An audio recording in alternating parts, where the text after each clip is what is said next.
Hello, and welcome to day 104 in the Parallel Observer.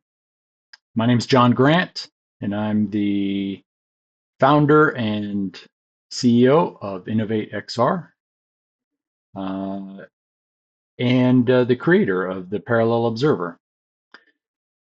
Uh, so the Parallel Observer, here you see it, is created with an application called base44.com, which allows you to leverage AI to vibe code and create web-based apps. So the Parallel Observer is a test of a site management tool that I created that I'm still building, and I'm using the Parallel Observer to test that out. And then along the lines of other things that I'm trying to do, I am using this opportunity with the Parallel Observer and all the AI created content on it to talk about things I'm interested in talking about in videos so that by the end of 2026, I have enough videos to create a digital version of myself. And so a lot of the discussions or my talk isn't structured necessarily, it's on the fly. It's the process that I use. Some might not think of it as a process, but it's the way that I talk because all I'm doing is just getting video of myself over time with me talking about things I'm interested in talking about and getting my mannerisms in those discussions. Eventually, we'll have others that I talk with so I can respond. It'll be nice once I have my digital version because I can have a discussion with it and just change its look maybe and have an interesting discussion with it. Um, that'll be kind of interesting to have a discussion with myself. But then in the long run, you will be able to have discussions with me and versions of me. And eventually, one day I'll be a mayor on a town. My digital version will be a mayor on a town on Mars and on some other distant planet or inside another simulation.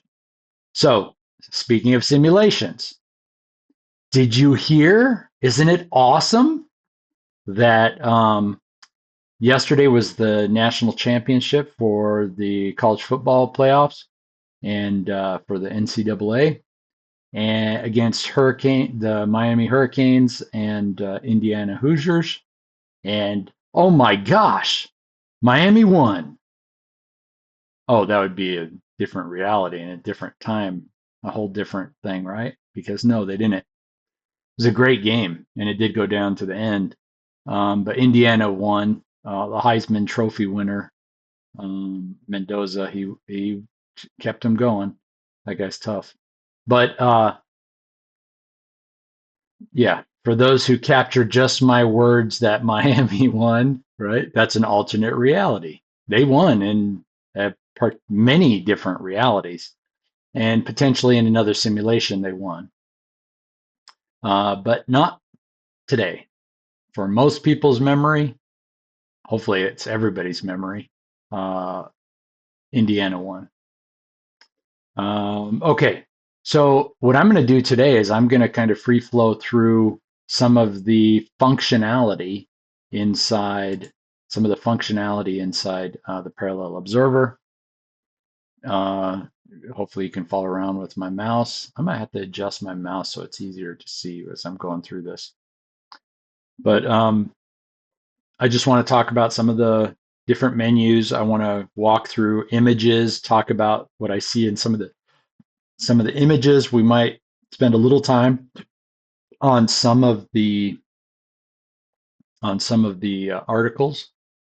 But so if you were, I've said it before, at some point I will have one of these videos where I am demonstrating the back end, a little bit more of the administrative um, features, which include a slew of other menu items. I think I have like 5 layers of menu items um, that you, as the end user, of parallel observer don't need to see.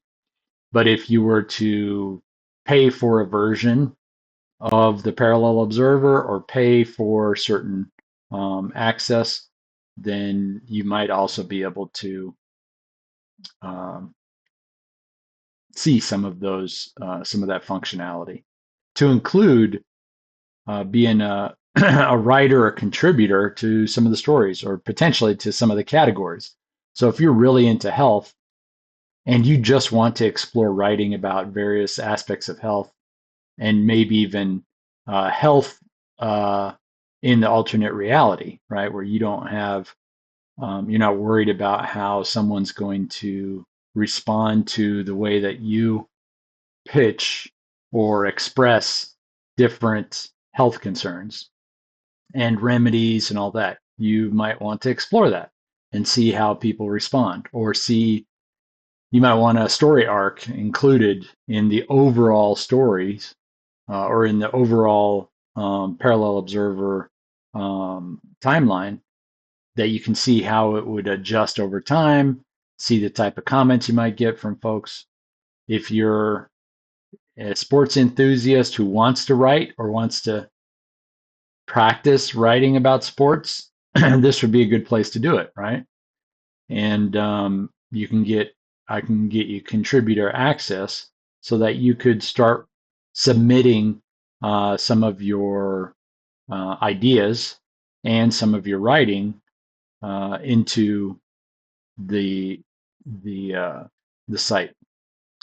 Um, so even imagine if you were a school that an academic institution that was training these, people on how to write about this or how to create content about any of these categories, um, or just teaching people how to be journalists, writers, photographers, whatever it is, right? And being able to have access to a site like this where you can post that kind of um, as long as it's built into that alternate reality, then you can kind of post about anything and see it out there, and then use that information, go to that information, reference that information when you need to for whatever the purpose is. So I'm going to go to the archive. So you guys notice every once in a while when I scroll, you'll see this kind of fidgeting up here on the menu. And that's so before this entire menu or this entire frame here would not move when I would scroll. And when you're on a mobile device, that takes up like half the screen. And so you barely have any real estate to look at. So, I've told the AI in base44.com, I need all of that to compress once you start scrolling so that it just shows the menu and not all the other information until you come back up to the top.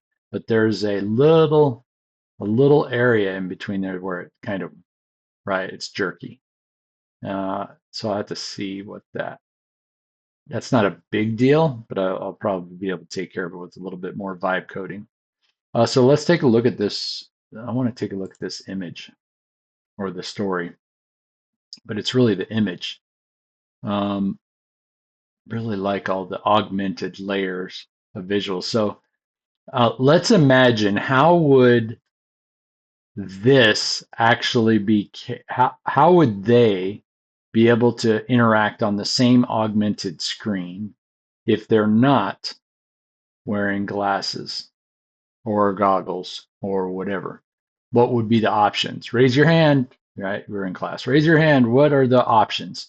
So some might say, well, they're both wearing contact lenses that give you mixed reality capability, which allows you to layer content on the scene because um, whatever is being whatever is being visualized in the environment, the contact lenses know where everything is in the real environment, so they can lay over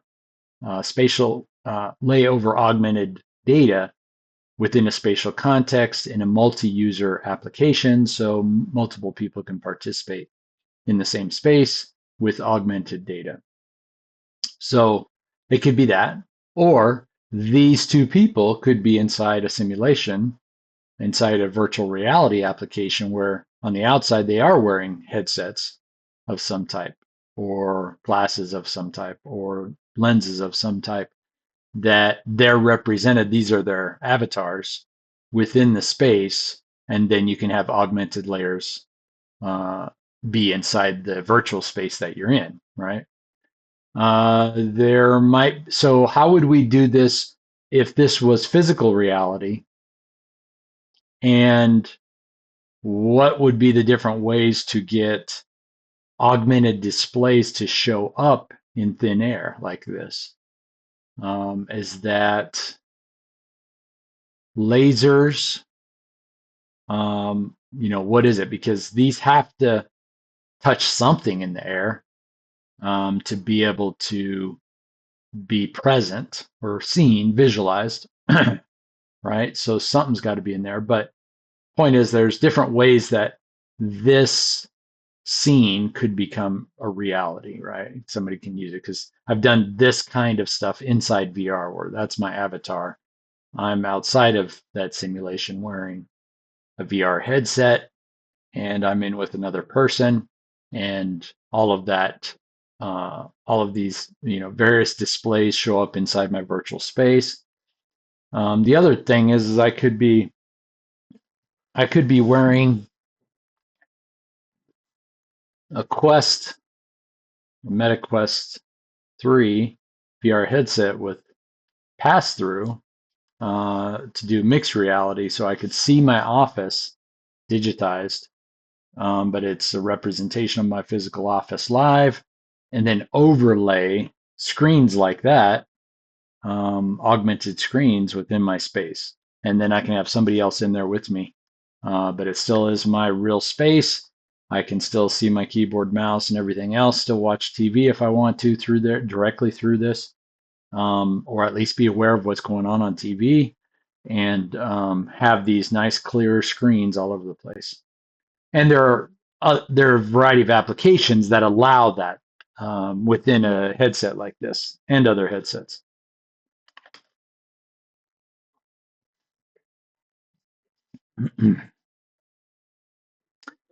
All right, so let's go down to the other images. AI data ethics, the new frontier. Okay, researchers investigating the implications of AI data archiving practices. Yeah, that's going to be interesting. Where's all the data where it's data centers, right? But are are any is any data that has existed being wiped? And if it is, why? If any data that existed is being wiped, why? Is it because of lack of storage? Well, today that doesn't make sense. That does not make sense. People are having a hard time, organizations are having a hard time continuing to get relevant data to continue to grow AI capabilities.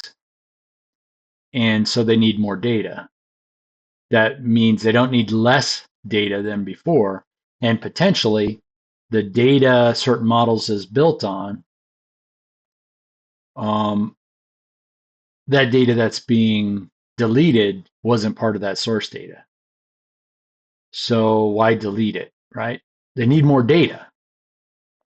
So they want more data. So those organizations are going to keep trying to get you to do, look at things, buy things, interact with things so that they can leverage that data. Let's see. This one here, a glimpse into a digital world where personal interactions are recorded, raising privacy concerns. Okay, yeah, family, everything's recorded. And that's what I'm saying. Like it's recorded, and then what is deleted? It's recorded, deleted. What happens in between? What is all that data used for? And again, why would they delete it?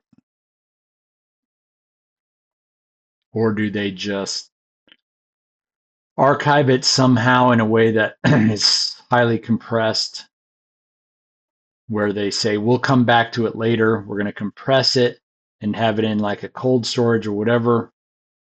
Doesn't take up a lot of physical space. We're not going to access it right now, but we're going to call it the deleted architecture or whatever, the deleted data. And it will reside inside a deleted, compressed cold storage form for 20 years. And then that company will come back to it later and say, all right, because they have a new way of storing data, compressing data, looking at data, and then regenerating into a new data form so that it can be used for a variety of things. Um, yeah, what are they doing with it? Don't delete your data. Don't delete data. Don't delete you, right? And especially yourself. Don't delete yourself.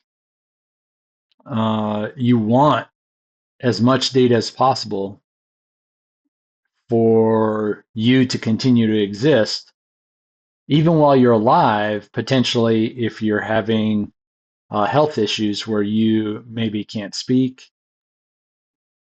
you're forgetting certain things, you're just your body, your mind's deteriorating, whatever that is, leveraging the data that you've put out there in various ways, audio, video, text, to create a version of yourself so that your family, loved ones, who knows who else in your life has the ability to leverage you, and you have the ability to leverage yourself later on, or while you're having these health and any physical or health issues.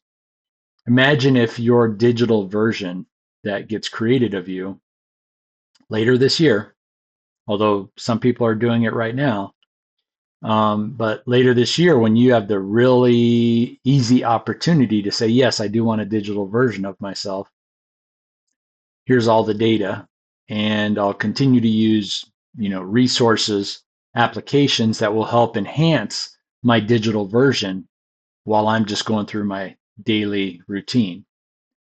So that means you'll get a couple of new apps that have certain functionality in them to track various things going on in your life, your conversations.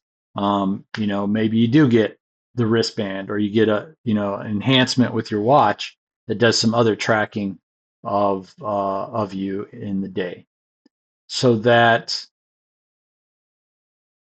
let's say you have a stroke or whatever and you're partially paralyzed, and you leverage potentially the medical industry can use the data of you to help enhance your ability to recover, or to be able to talk in your place um, when you are, you can't speak for whatever reason, or but you at least have some interaction that it'll sound like you, it'll respond in the way that you that you want it to respond. It has your mannerisms, so if you have to be on a Teams meeting with somebody, but you can't move like you could before, potentially using your digital version of you to have those discussions so you can continue with whatever the work was or that you had to have.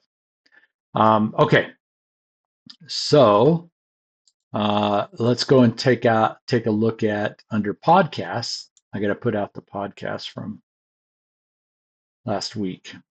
Oh man, see, that's sort of interesting that I want to walk you guys through how I do that one time. But so if I click on, I don't know if you can hear this. I don't think you can. But in the podcast, it's all AI generated. It's generated through Notebook LM. So in my application, in the Parallel Observer, I have it scripted that I can go into the podcast generator, select the time frame of the week that I want, right? So the days 74 through 81 were the last one that I put up on episode 12, and that consolidates that week's worth of stories, and then gives a creates a script prepared for Notebook LM. And then I open, there's a button just to open Notebook LM from there. It'll open up Notebook LM.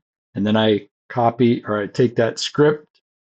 There's a button just to copy script and then paste it into Notebook LM and then select create podcast. And under the same process, right after I say create podcast or select create podcast, then I go into uh, creating an infographic inside Notebook LM. And then that gives me, for that podcast, that gives me an infographic. The Then under newsletters, we have the monthly newsletters, and it's a similar process where I just go into the newsletters creation tool and select the month, and it'll capture those articles, and then it'll create a condensed version of all of those articles into the newsletter, as well as create one image for the cover, a new image, but then the rest of the images that it uses within the newsletter are from the previous stories. So uh, this is also another way that if you go month by month, you may be able to see the way that images are changing, because when we started in October, um, there we were using or base44.com was using a particular models and services in the background to create, AI models to create content. And without really changing any of the main prompting, the boundaries, we've gone from a variety of different imagery styles and stuff to um, where this month, when we go into the archives, right now we're seeing a lot of digital blues, technology, future. Man, I love this one right here. I love what that just represents right off the bat, right? When you look at it, you're like, oh, somebody's recording everything going on around my smartphone, right? That is the center of most people's worlds, right? It's the best surveillance technology available, right? It says, oh, we're going to make sure you have everything you want in one little handheld device that you take with you everywhere, and it's always listening. It's always listening. No matter what you want, it's always listening.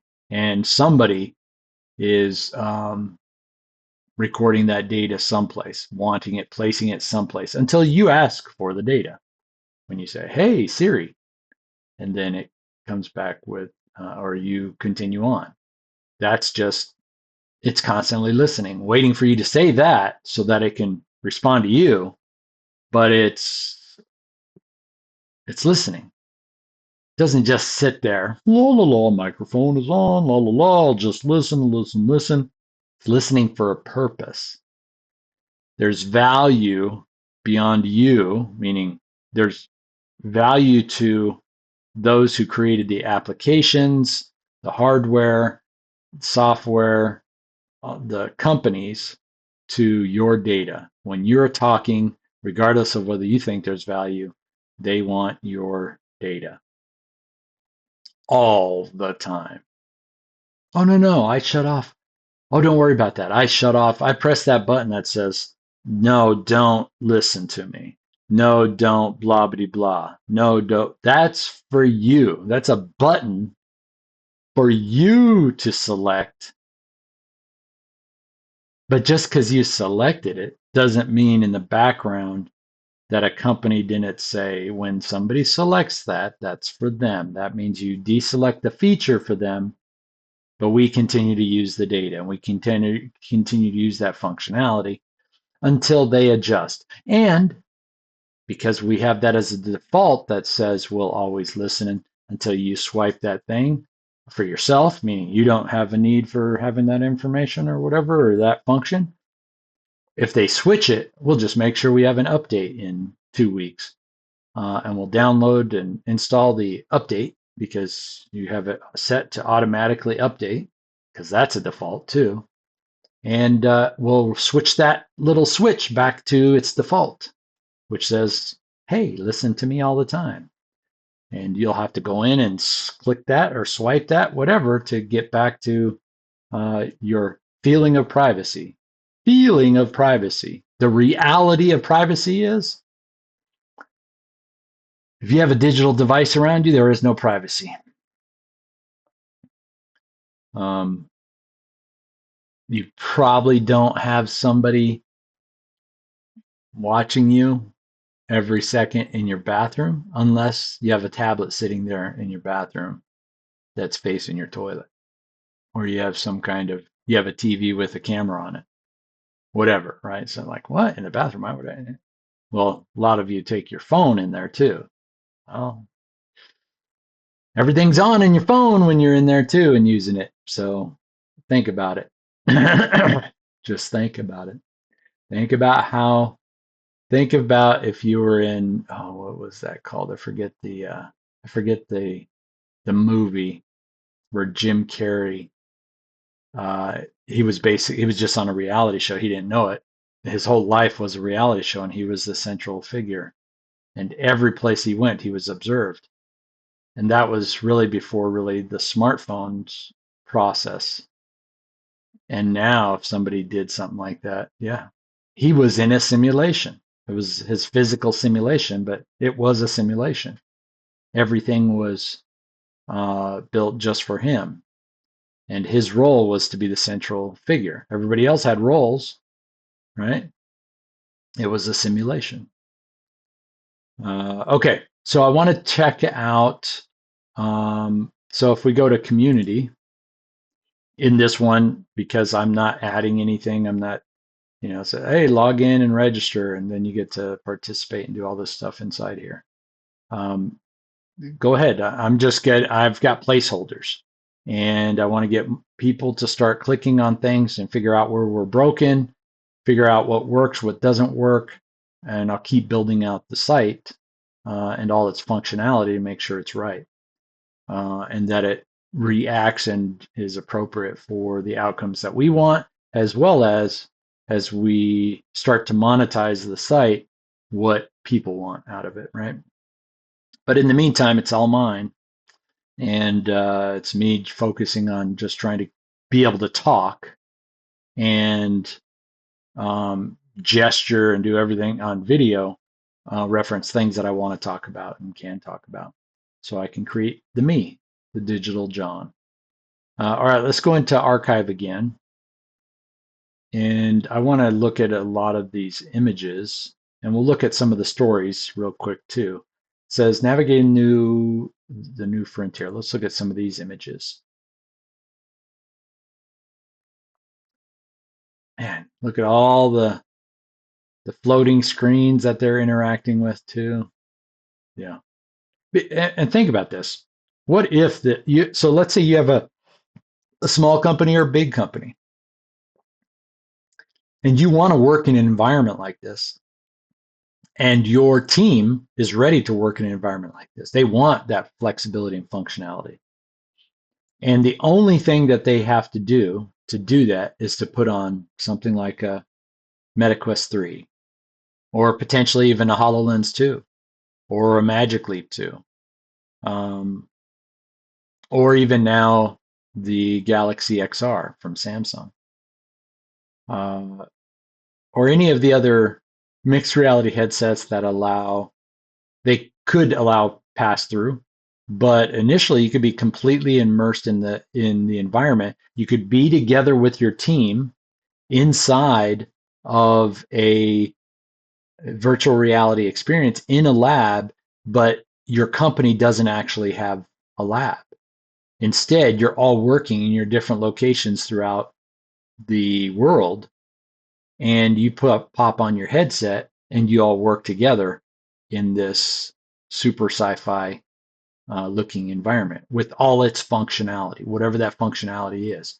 And each of you potentially has an AI assistant or a slew of AI assistants. So what if each of these screens was a particular AI agent that had certain capabilities, and maybe they would be color coded to deal with certain data, and those color codes help separate the data because for whatever reason that you wanted to be able to focus each AI agent on certain topics, and then you have a like a central one or something. Maybe this is the central one, or this table is the central one, where you touch it, and all of them then get to share it in the that moment of discussion or whatever at that moment, and then everything populates here that they all help produce gets populated into this window for the context of these folks' eyes, as well as their digital,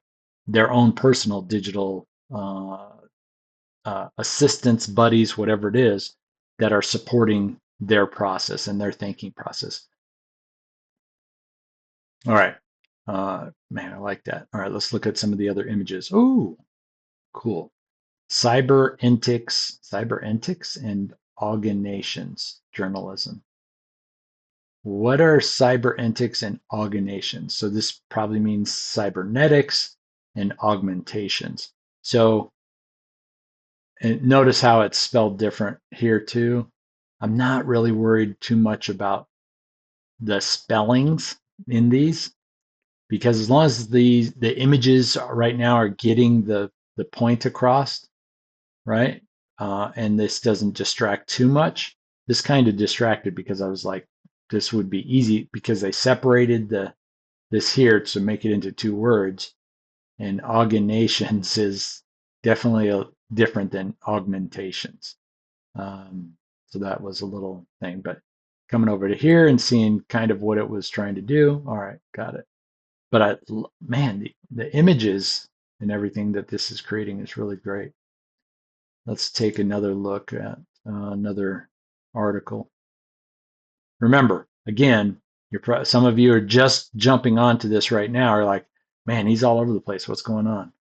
Again, the reason I'm doing the video, the primary reason I'm doing these videos is to have a database of videos of me talking about content I like to talk about, that I'm comfortable talking about, that I own, so I can create a digital version of myself near the end of the year. Um, let's see here. Every single one of these like futuristic lab kind of environments, the great part of this is this, if I was to set down a team of um, developers that know how to use Unity or Unreal, I could have them create this pretty quickly, right? This whole scene if I had a studio of a team, right? In the old days, you could do that and you could still do that today, but wouldn't it be nice to see this picture, see the image, put on a headset, bring the image up and say, I want to be right here, standing right next to this and be able to turn around, create this scene for me in an immersive spatial context so I can be inside of it. And then it creates it, adds the other things that it can't see around here.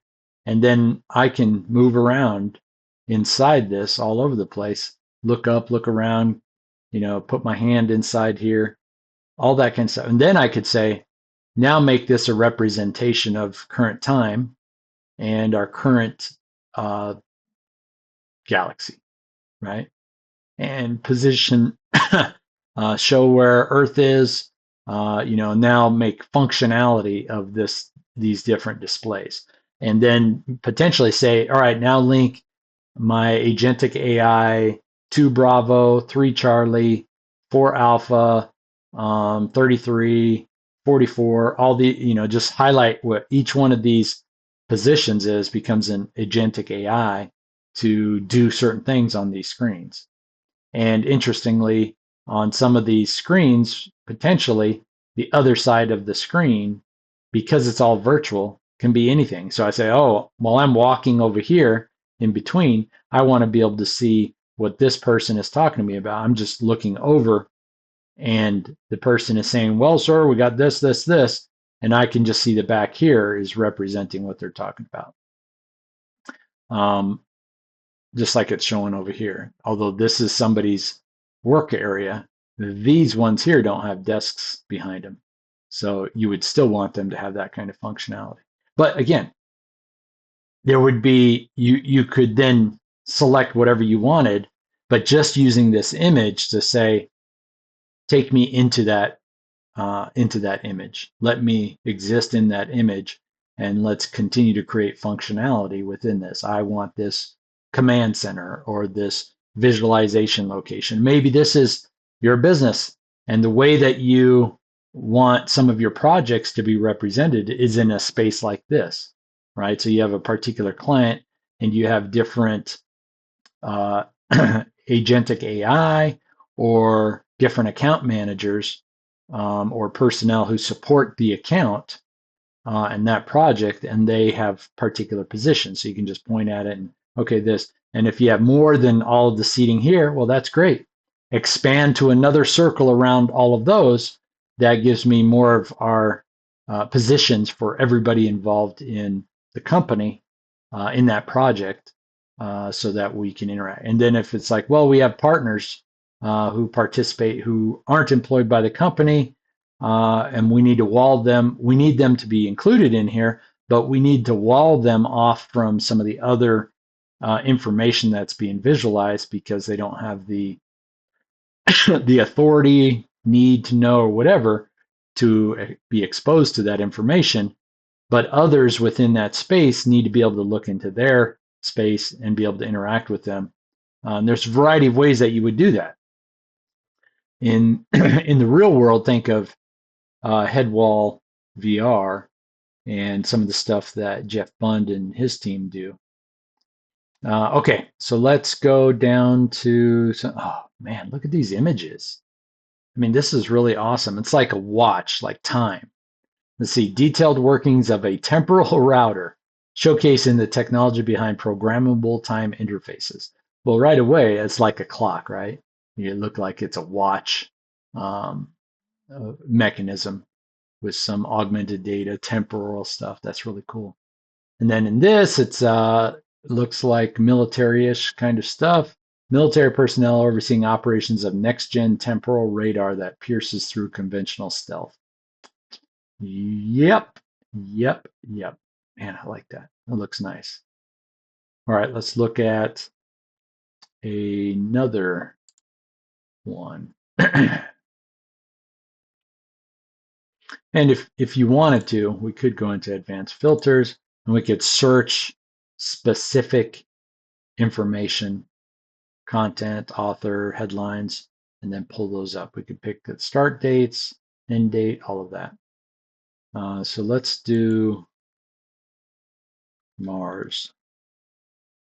And we're not going to pick any start date or anything. I'm just going to say Mars. So it'll search through the database. It's showing 104 articles. The mirage of reality, unveiling AI's hidden. Mhm. Yeah. Again, imagine being, you don't have to imagine. I mean, it's possible. So you see an image like this, and you're like, you tell the AI to create this as a spatial context. And then you can continue to build from there. So, it would create this Mars landscape with all this stuff, and then you could highlight what additional functionality this stuff has. Um, but it would also help you brainstorm certain ideas. Yeah, I mean, imagine, almost looks like Star Trek. Inside the Mars habitat control room, where AI data is analyzed and discussed, revealing humanity's reliance on intelligent systems for survival. Now, this, think about that. This is a rolled up piece of paper. At least that's what it looks like. It could be some advanced Samsung or Sony rolled up display, right? That looks like paper, but it looks like this is some kind of paper. That means whatever that piece of paper is in the context of this Mars habitat control room must be a core need no matter what happens. Like it's so important it's been put on paper so that if a digital hiccup happens, this can't be erased, changed, recoded, whatever. This must be super important. And I don't know if those are things you even think of when you're looking at various images um, to see what's going on here. But this is really cool looking. I'll take that uniform. These are cool uniforms. This one's a little weird. Both in the headsets are a little bulky. I mean, some of the headsets today are like that. And then this generic, goofy looking uh, um, avatar or non-player character, it kind of is like a representation. Maybe these guys are on Mars, and then this is somebody either off planet who's communicating with them, or potentially this is like a recording from Earth that is pointing out certain things, new updates or whatever about things, and they're trying to interact. Maybe it was recorded. Think about this kind of technology. It was recorded. Some subject matter expert was pointing things out in a new, hey, we got to do this with the habitat. You need to do these and do this and do this. And there's new training update for a module that came. And it was only shipped with AI support. And so, although the subject matter expert on Earth was talking about all the process, after they were done doing that, once it gets played back, now it's embodied by a particular AI agent that is that is representative of that subject matter expert that had provided the training and the talk through and all that kind of stuff. And now these two can follow up and ask additional questions of that subject matter expert along with its AI knowledge, because they can't do it uh, because there's such a time delay between Earth and Mars. So they would just use an AI version of that person, a digital them, a clue of that person that is now enhanced with AI that isn't only there for that one thing and to describe the new module and all that stuff, but now it's extra data and capability added onto all of the other capability that's there. So it's almost like getting mail, right? Now you got something new, and it's giving you more information, and now you add it as a potential capability to the other agentic AI within the habitat. Maybe there's things about it can talk about because it's a version of this person, this engineer or whatever, this subject matter expert back on Earth. And now potentially that AI version of that subject matter expert from Earth that has been experiencing things on Mars sends back messages with all of the combined messages that go back to Earth at certain points, where purposefully, as this agentic version of this digital person is now learning or interacting with the people on Mars, then it does its data dump back to the person in on Earth, and now that person can talk to themselves. The subject matter expert can talk to themselves.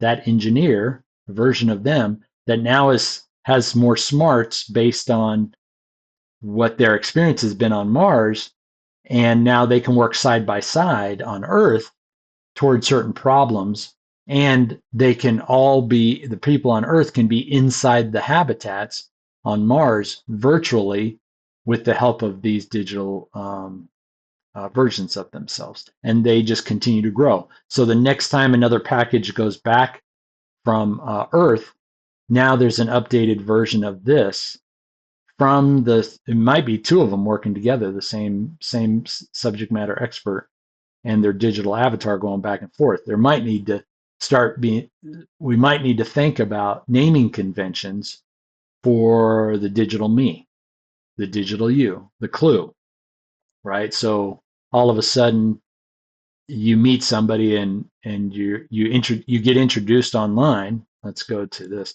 You get introduced, and this is where our little toy poodle is supposed to be laying. She was supposed to be here, but my wife got back, so she would have been laying right there, just watching and being like, "Well, who are you talking to, pops?" Um, so let's say that we're in a, I get on this, on a Teams call with you, and you see me here, and I'm talking to you, and I introduce myself as, my name's John Clue Grant, or my name is John Grant, Clue 8. And what does that mean? That means I'm a version of John Grant. I'm a Clue, and I'm the 8th version. And so it's specifically identified so oh, I'm not talking to the original John, I'm talking to an 8th version of that.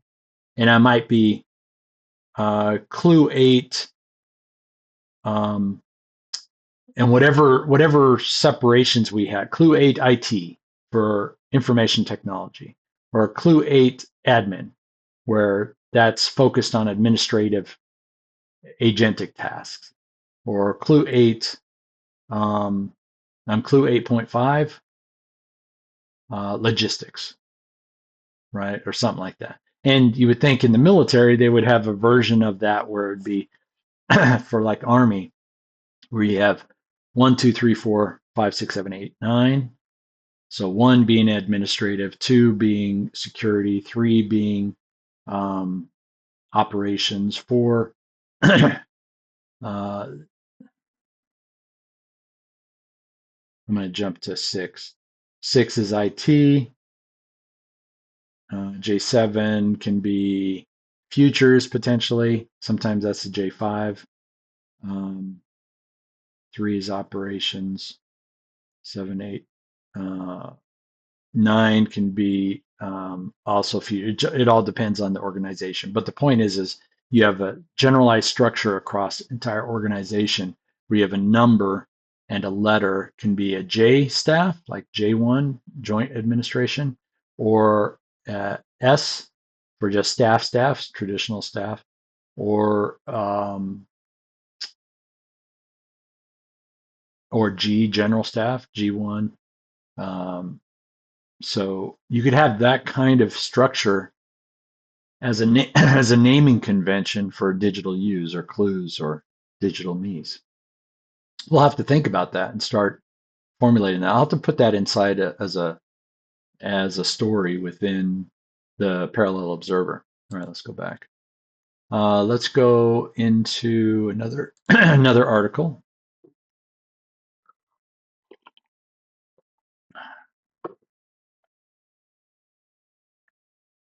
Let's talk about Maya and Marcus. So Maya and Marcus, this is one of the story arcs in. This is a really good picture of them. This is a very good representation of Maya and Marcus. So yeah, very good. Now Maya is Hispanic and Marcus is Asian. He's a basketball player for the Phoenix Suns in the alternate reality in this simulation.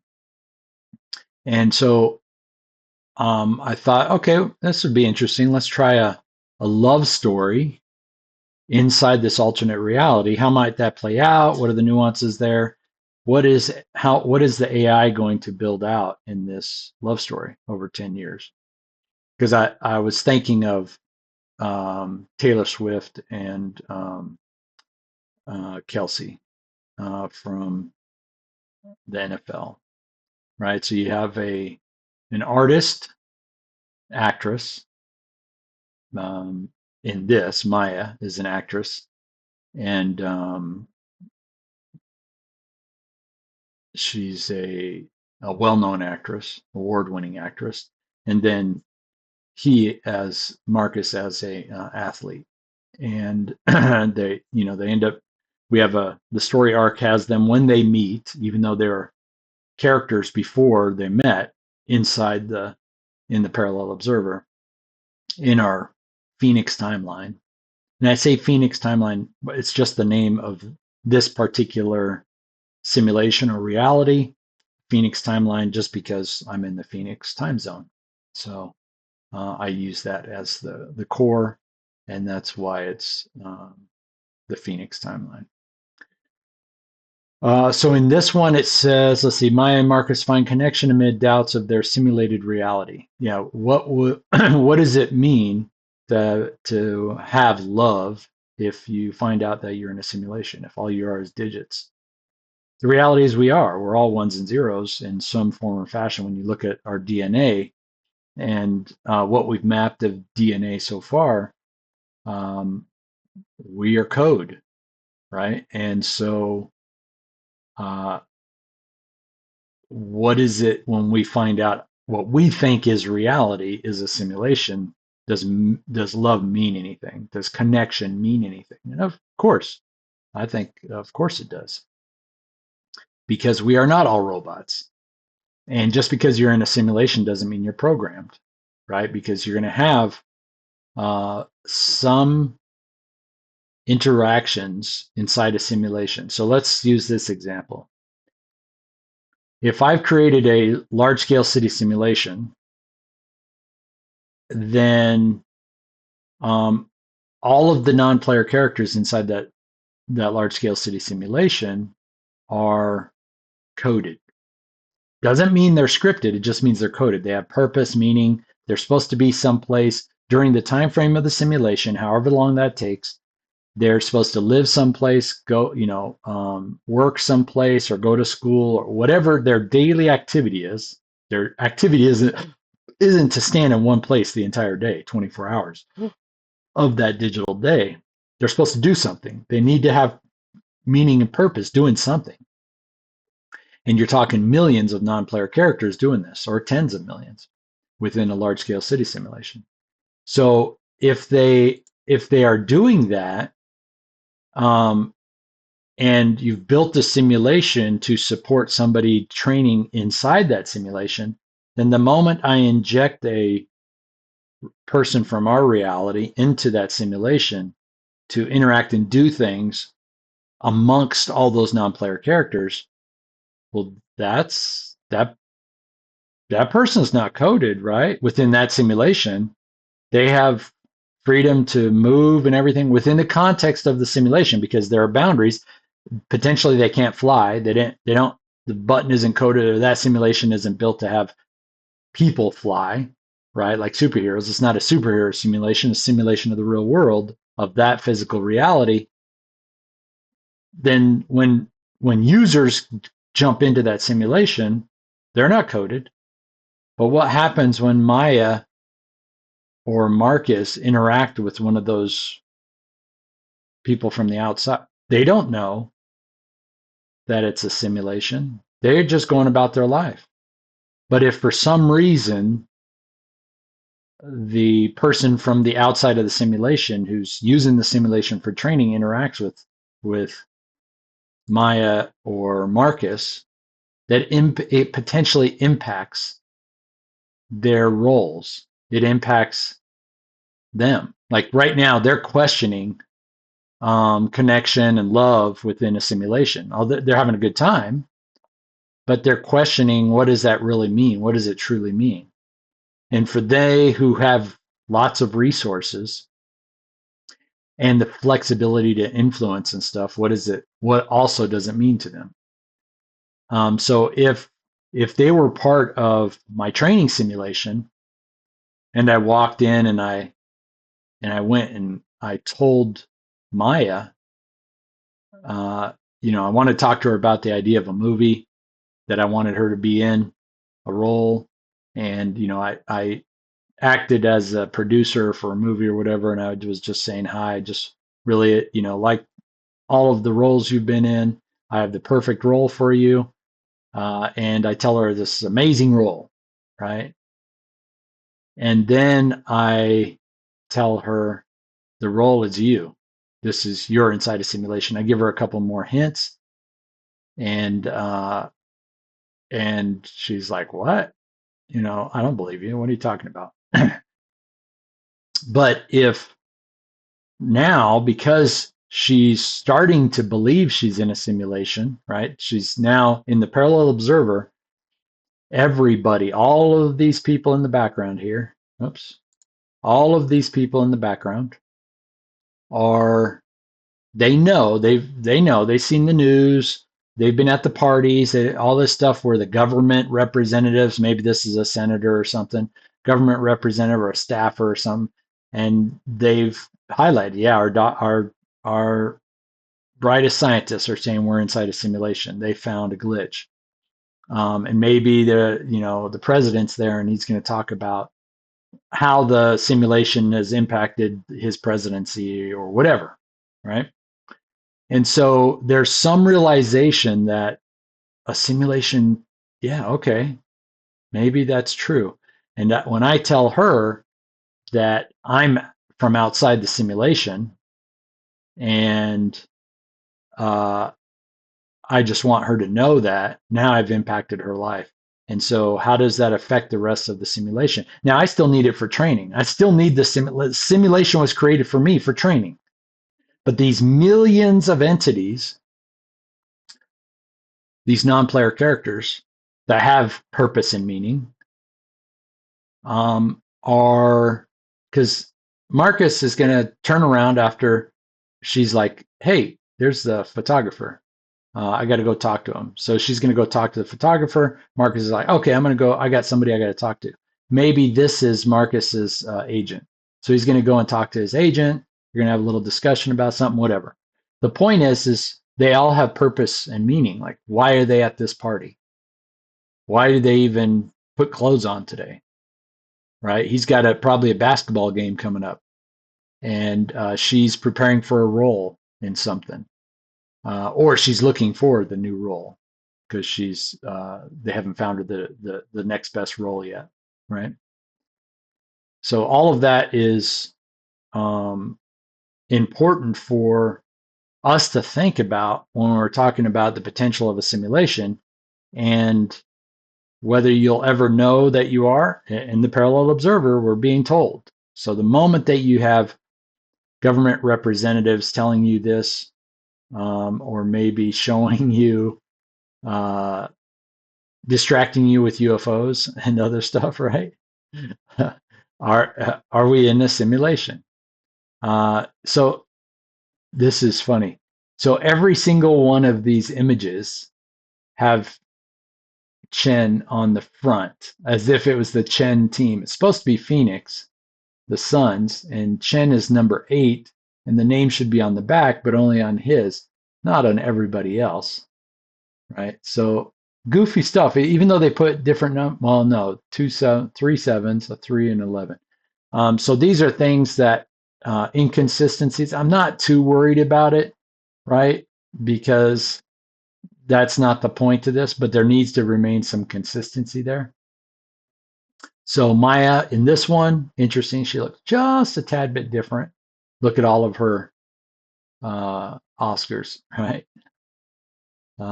Isolation amidst success. She's having a hard time dealing with the simulation.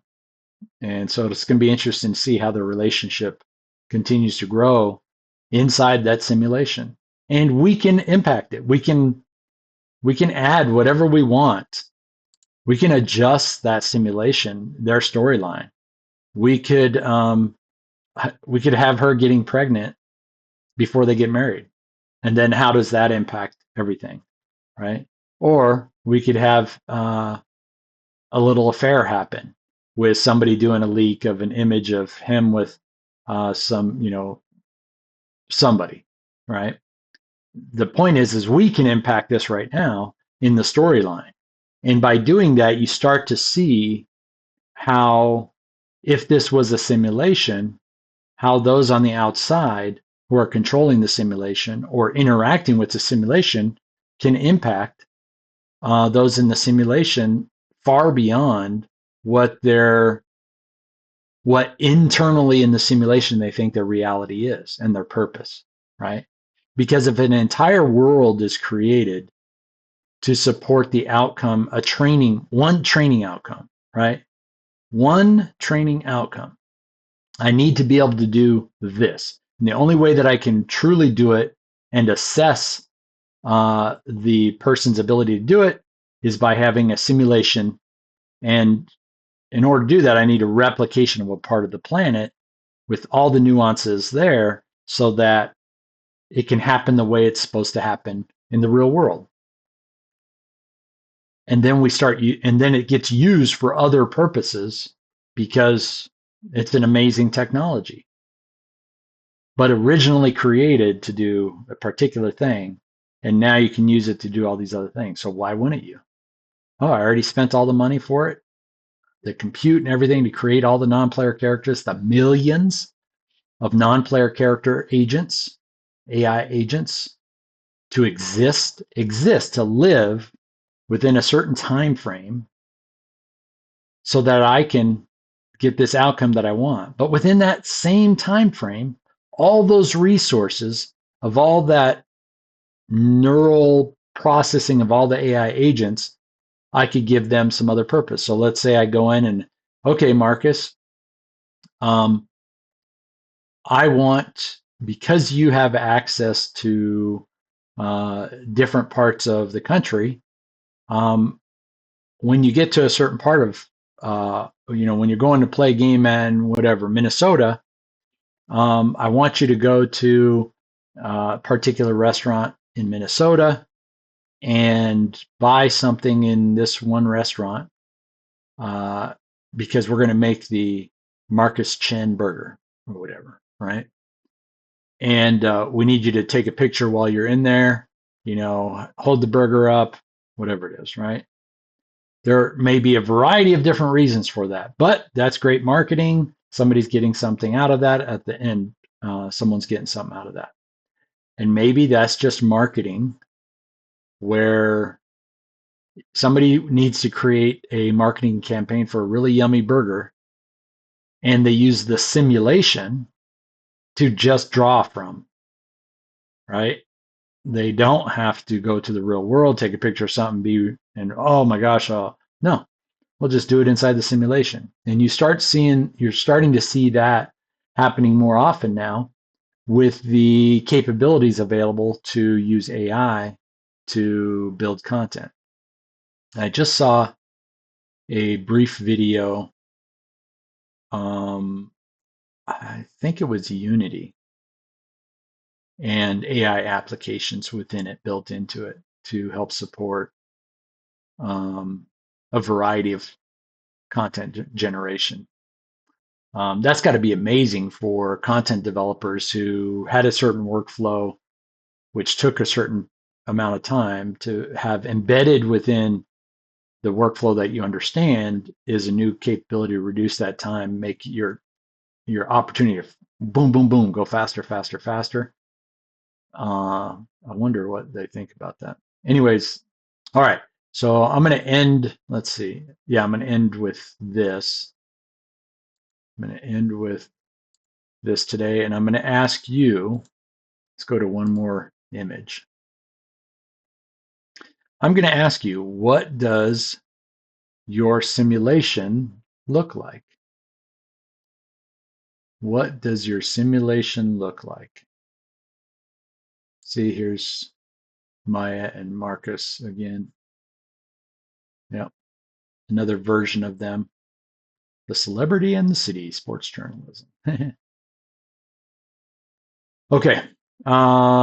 What does your simulation look like? What are you doing with your simulation? What step have you made from yesterday to today in preparation for the outcomes that you want? You get to make your simulation the way you want it.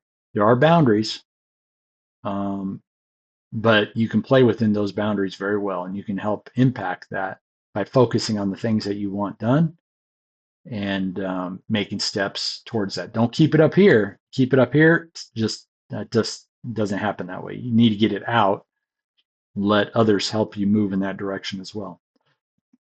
All right. Have fun in your simulation today because I am having a blast in mine and now in yours.